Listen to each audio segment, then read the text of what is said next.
Dnes už viem, že je to ona. Dnes už viem, že je tá pravá. To, čo bolo zatiaľ iba v predstavách, sa zrazu skutočnosťou stáva.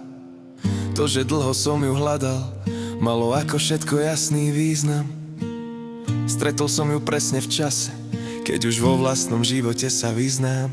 Ona zapadla do môjho sveta, tak ako ďalší kúsok skladačky. S ňou cesty sú bezpečné a rovné, aj keď sa miestami vyskytnú zatáčky. Ak by som mal definovať zmysel života, nepoužil by som slová. Je to jednoducho len úžasný pocit, ktorý chceš zažívať znova a znova. A tento pocit ja zažívam pri tebe. Ty si tá, pri ktorej som naozaj doma. A popri všetkých ľuďoch, ktorí sú na svete, vždy je to iba medzi nami dvoma. Ona a ja, to je príbeh krásny.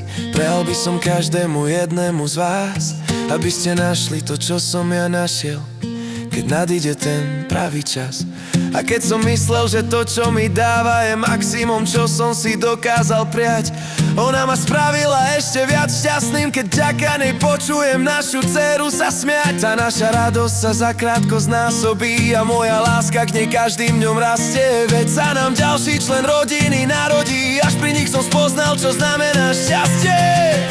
Ak by som mal definovať zmysel života, nepoužil by som slová. Je to jednoducho len úžasný pocit, ktorý chceš zažívať znova a znova. A tento pocit ja zažívam pri tebe.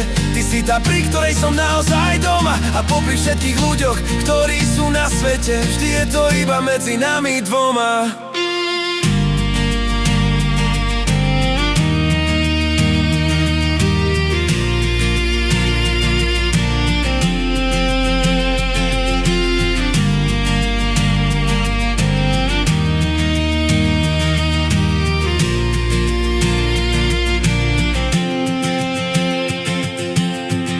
Som mal definovať zmysel života, nepoužil by som slová.